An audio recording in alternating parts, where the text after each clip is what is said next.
Hello students. तो last lecture में हम लोगों ने डिस्कस किया था मोशन के कि कैसे किसी फॉर्मूले का हम यूज करेंगे, जैसे v equal to u plus a t, s equal to u t plus half A T square. उसके पहले हमने सेम टाइम कॉन्सेप्ट सिस्टम पे बात की थी। ये दो अपनी कंडीशन हो चुकी है। अब यहां पे हम बात करने जा रहे हैं कि जैसे मान लीजिए कि एक बॉडी है, मोशन में है, तो एक यूनिफॉर्म मोशन में है और दूसरा नॉन यूनिफॉर्म या कांस्टेंट एक्सेलरेशन में है। एक यूनिफॉर्म में है, दूसरा कांस्टेंट एक्सेलरेशन से। तो उस कंडीशन में क्या होगा? ठीक है, uniform motion and uniform acceleration की दो बॉडीज है। ठीक है, तो जैसे फॉर एग्जांपल आपसे कहा जाए कि यहां पे एक बॉडी है या एक कार है ए, ये चल रही है रेस्ट से और इसका एक्सेलरेशन ए है। अब यहां पे एक सेकंड कार है,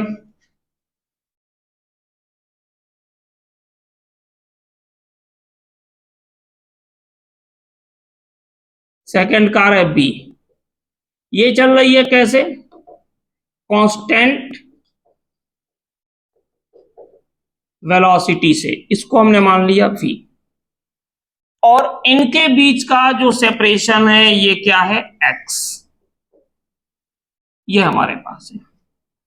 अब इसमें कई बार आता है कि कब कार ए कार बी को ओवरटेक करेगी। किया हम लोगों ने पहले भी, इस क्वेश्चन को हम लोगों ने पहले भी किया है। शायद आपको याद हो, अभी जस्ट लास्ट टाइम ओवरटेकिंग और क्रॉस। लेकिन डिफरेंस क्या है कि इसमें और उसमें क्या डिफरेंस है?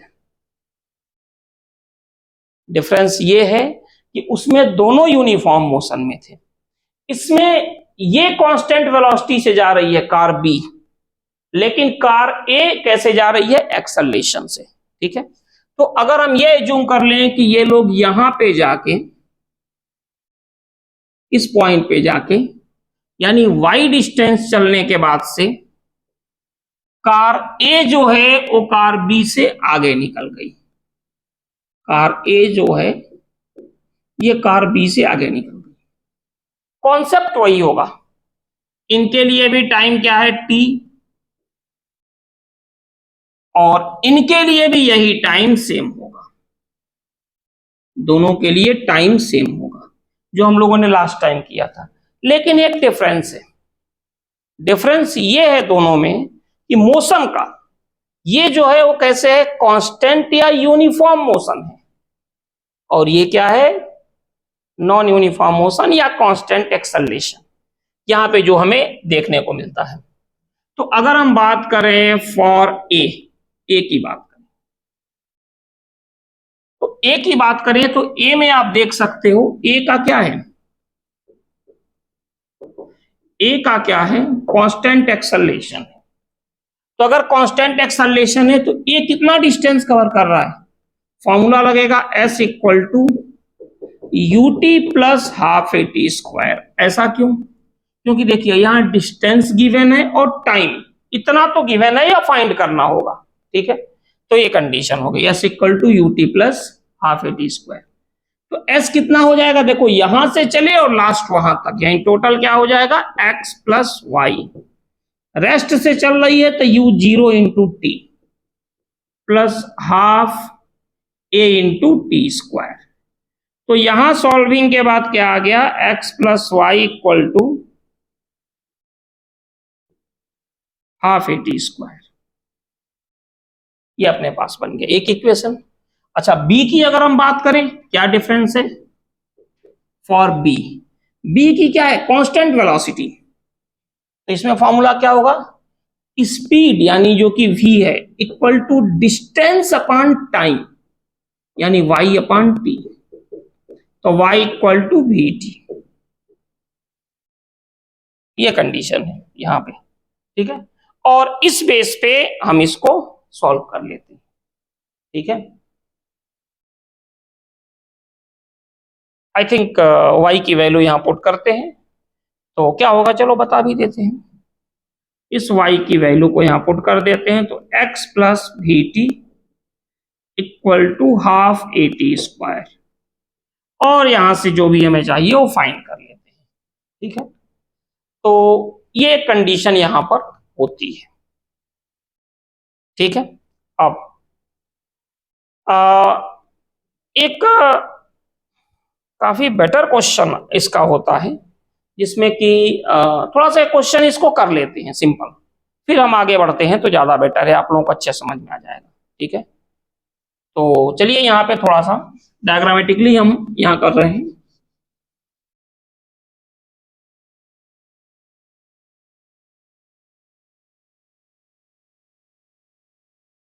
यहाँ पे देखते हैं, क्वेश्चन में ये है कि टू कार्स हैं ए एंड बी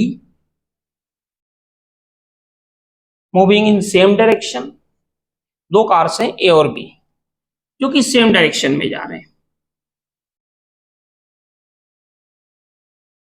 यहां पे कार ए जो है वो रेस्ट से चलना शुरू कर रही है, लेकिन इसका एक्सेलरेशन है 2 मीटर पर सेकेंड स्क्वायर, और यहां पे कार बी है,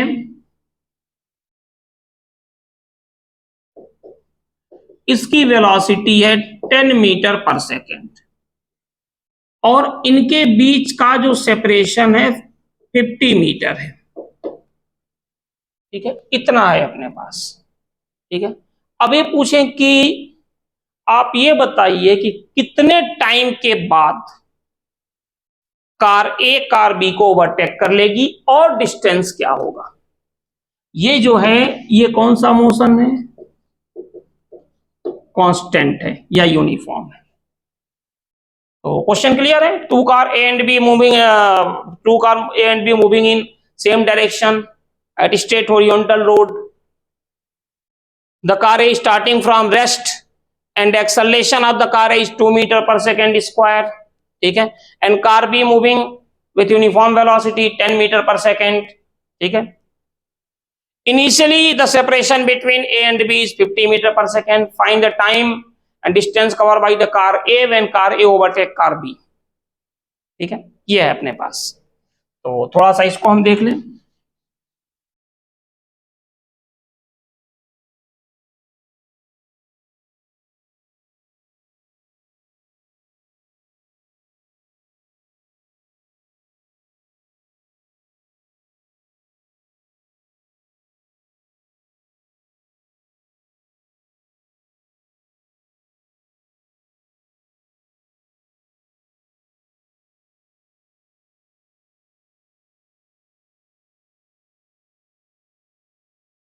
देखिए यहां से अगर हम बात करें फॉर, यहां पे देखते हैं, यहां पे आके कार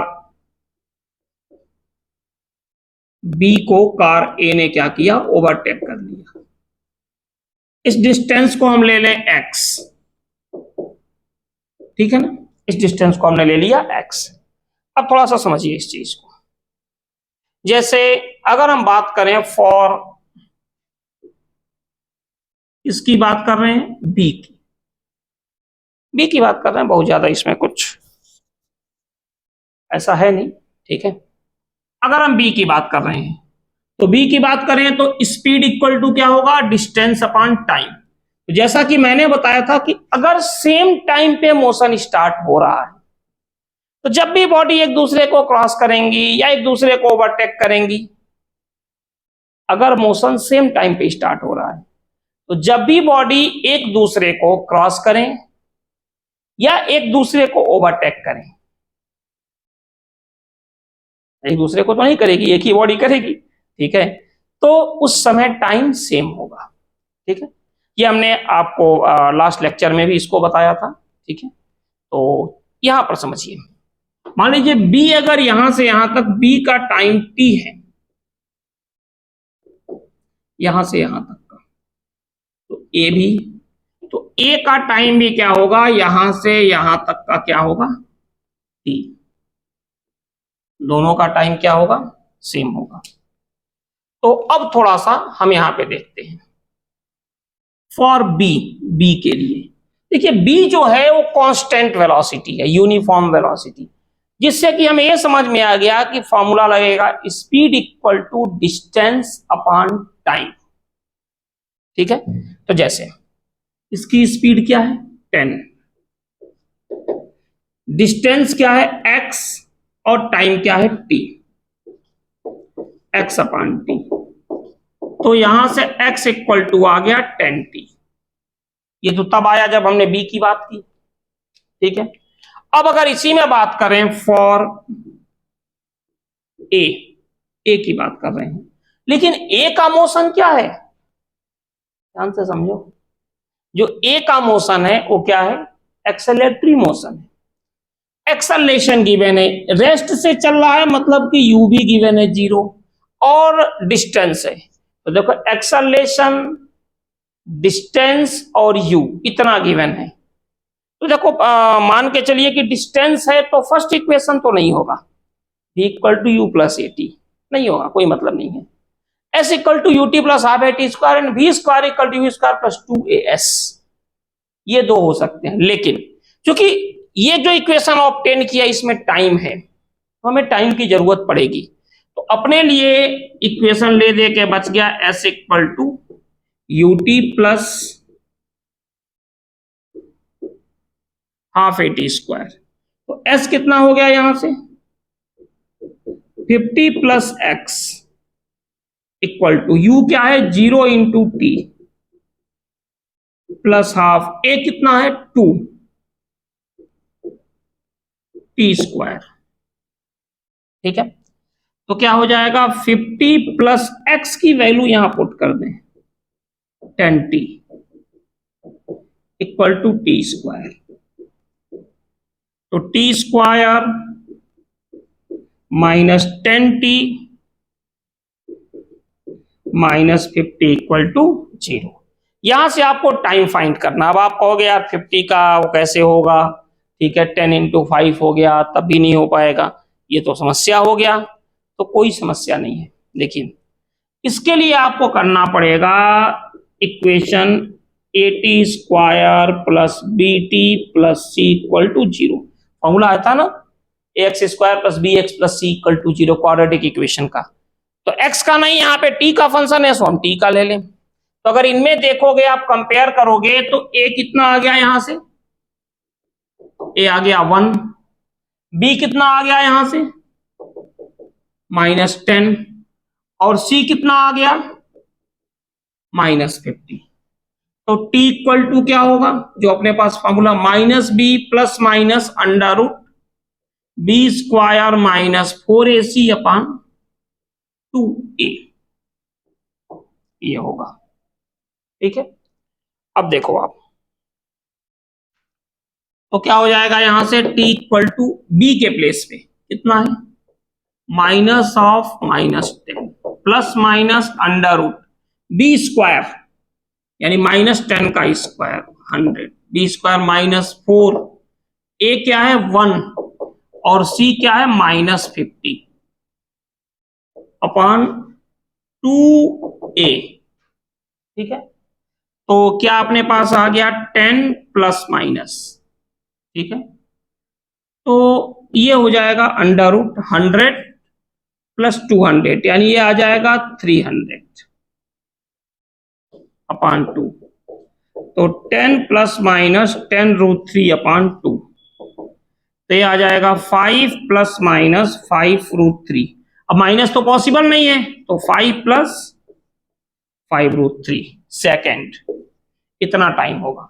रूट 3 की वैल्यू 1.732 पुट करके और फिर आप इसको सॉल्व कर सकते हैं। तो एक तो कंडीशन ये अपने पास बनती है। ठीक है, एक कंडीशन जो है ये बनती है। अब देखिए इसके बाद की कंडीशन,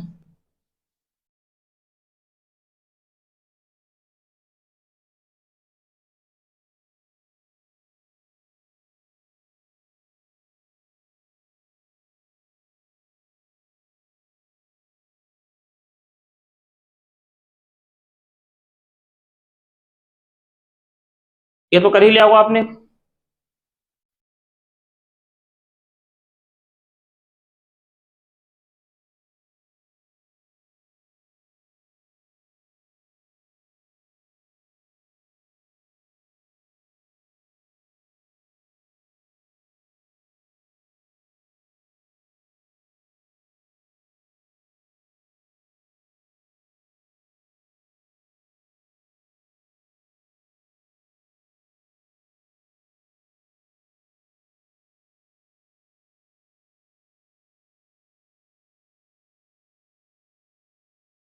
ये हो गया अपने पास।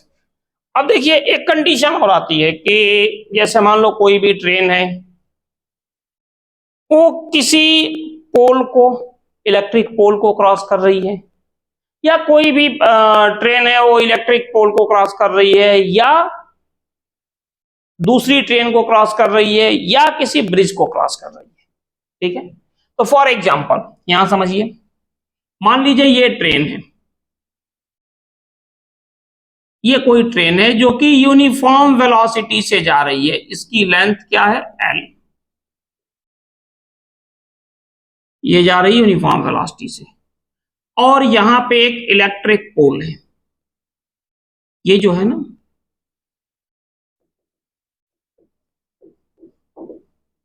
ये एक इलेक्ट्रिक पोल है, इसको क्रॉस करना है। दो ऑप्शन है, मान लो एक तो यहां पे क्या है, यूनिफॉर्म वेलोसिटी से ट्रेन जा रही है, मतलब कि ट्रेन रास्ते में जा रही है और बीच में कोई पोल पड़ गया, हो सकता है। ठीक, सेकंड केस देखिए, सेकंड केस क्या है कि ये सेम ट्रेन जा रही है इस तरफ, इसकी भी लेंथ क्या है, एल, मान लो ये ट्रेन है, ठीक है, इसकी लेंथ भी एल है, लेकिन इस बार जा रही है कैसे, यूनिफॉर्म एक्सेलरेशन से। ठीक है, अब दोनों में है क्या डिफरेंस, समझिएगा इस चीज को। देखो ये पोल है, तो ट्रेन को कब मानेंगे कि ट्रेन ने उस पोल को क्रॉस कर लिया, जब ट्रेन का लास्ट कंपार्टमेंट पास हो जाए। ट्रेन का लास्ट कंपार्टमेंट अगर क्रॉस कर गया तो हम ये मान लेंगे कि ट्रेन ने क्या किया, उस पोल को क्रॉस कर लिया। और लास्ट कंपार्टमेंट पे क्रॉस करने के लिए इंजन से लास्ट कंपार्टमेंट तक की डिस्टेंस जो कि ट्रेन की लेंथ होगी, तो इस केस में क्या होगा, v equal to l upon t, यानी t equal to l upon v. इतना टाइम लगेगा। लेकिन यही सेम इलेक्ट्रिक पोल में दो कंडीशन इसमें भी आती है। एक तो यह लगता है कि ट्रेन जस्ट रुकी हुई है, उसके बगल में पोल है, ट्रेन रुकी है और उसके बगल में पोल है, फिर ड्राइवर ने इंजन स्टार्ट किया, मतलब एक्सेलरेट करना शुरू किया और स्पीड बढ़ती चली गई, तो उस केस में क्या हो जाएगा, जो टोटल डिस्टेंस है ये क्या होगा, L equal to half A T square, तो T square equal to 2L upon A, यानी T equal to under root 2L upon A होगा। ठीक है, और अगर यूनिफॉर्म स्पीड पहले से कुछ है फिर एक्सेलरेट कर रहा है तो s equal to u t plus half A T square लग जाएगा। ठीक है, यहां पे मुझे आपको यह बताना है कि किसी भी इलेक्ट्रिक पोल को या किसी पॉइंट को ट्रेन को क्रॉस करने में कितना टाइम लगेगा, उसके लिए डिस्टेंस हमेशा क्या होगा, पूरे ट्रेन की लेंथ होती है। लेकिन यहां देखिए कंडीशन हमारी डिफरेंट है। अगर मान लीजिए कि इस टाइप से ये कोई ब्रिज है, इस ब्रिज की लेंथ मान लो x हमने मान लिया, और यहां से कोई ट्रेन आ रही है,